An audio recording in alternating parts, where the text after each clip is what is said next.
but it's a finite cup, right? It's finite. It doesn't take much of the infinite to fill that finite cup.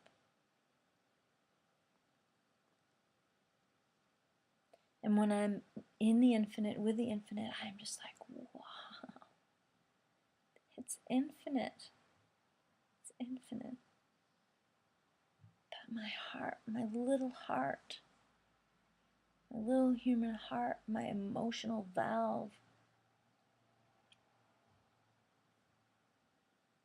has been conditioned by the finite world, by the illusion of finites and measure. And it gets an explosion from the infinite. It's like an overwhelming love and bliss. And I'm moved, deeply moved by the experience. I'm so moved. But it's easy to fill me. It's easy. I just came with a finite cup. And I'm being filled with the infinite in this finite world, this finite experience. And it's so easy to fill me. And when I get full,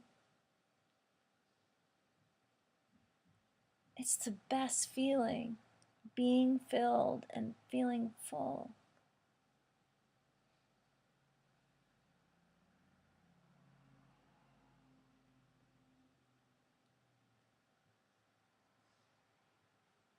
And then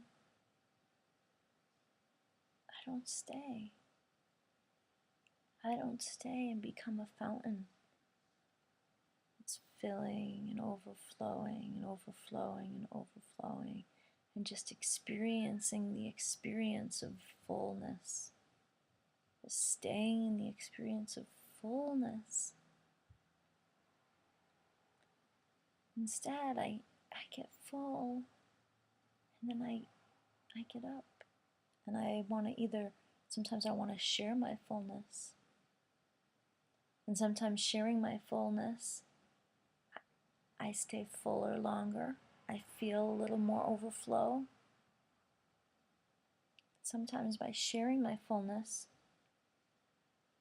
depending on the response of the other person or the experience, sometimes, boy, my finite cup starts to empty pretty quickly. And when it starts to empty, then I crave the infinite. But when it's full, I'm not having room. I don't even have a feeling of need. I'm in the infinite and I have no need. No wanting more, no needing more, no asking. I'm already there.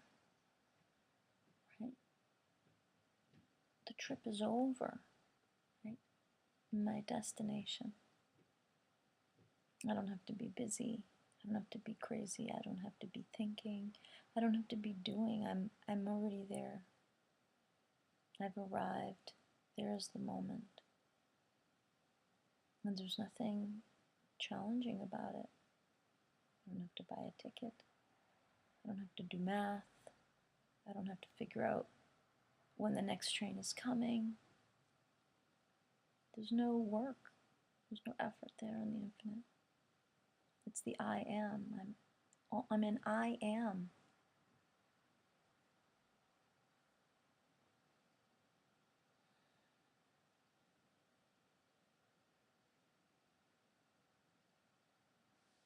Le voyer sauter du aller.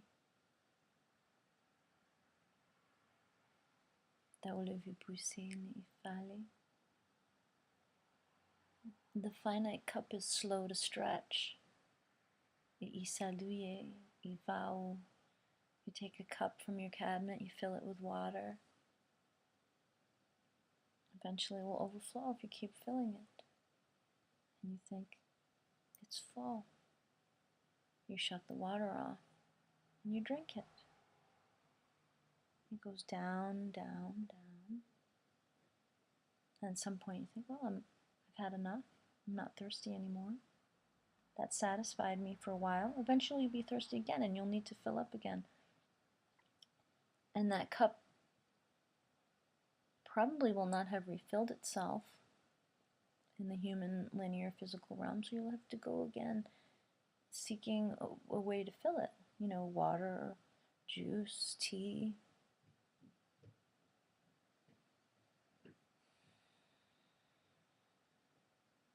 A finite vessel. And I think of like those canteens that are, they're like bags are made of, maybe they're made of calf skin or animal skins, where they expand, fill them, and they stretch, they expand. It changes the word finite, you know, it changes it a little bit. It feels a little different. That's full, but there's more, there's still more room. That's enough, but there's still more room to expand, to grow, to fill. And so maybe it can hold more. Maybe you'll be able to hold some for now and some for later. And perhaps that's how we can start to think of ourselves, right? We can start to think of ourselves that way. Even though many of us know we're infinite, intellectually we know, we may even have an experience of it, a visceral experience, or a spiritual experience, or an emotional experience. Starting to see us as not finite, and that the cup is maybe now the canteen, the expanding canteen, and it's a little bit blurry about where the fullness is and how much it can hold and how long it will take to empty it. It's not, maybe not as measurable because there's some give, there's some stretch, right? There's some room. It's not the black and white. It's not this or that. There's some amount of room to still know. You know, there's still room to know. It's not a finite deal. It's not, this holds 1 cup of water, or this holds 8 ounces. And so part of the genius is expanding, right? When you're in that moment, you think, I'm full, right? There's my brim. I got all I needed. Not thirsty anymore, because how can you experience thirst when you're with the divine? It's not going to happen, right? It's easy to experience the thirst when you've gone into separation, or you drank all the water, you walked away, you were full, you're not full anymore. That's the experience of eating, and then that being digested, and then you get hungry again, thirsty. It's interesting, you know, the human vehicle. It's interesting. You know, so 1 dose is not enough. Baby doesn't just nurse once. We don't just have 1 conversation with the people that we love and we're close to most of the time, where we continue to engage, we come back for more. And if we can't do it in person, we in our minds will go back through the conversation, back through the experience.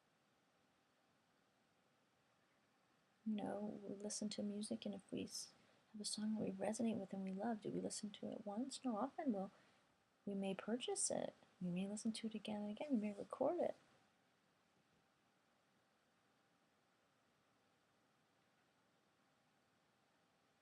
And why would we do that? We've already heard it once, right? We've already heard it. And so that hearing of it, that finite 2-minute song, has touched something in us that's bigger than the finite, bigger than the 2 minutes. And even the food as well, and the water, it's showing us the infinite. Even if the vessel is only a certain size, it can empty and fill again and again and again. Come to each moment full, perhaps, and come to each moment empty.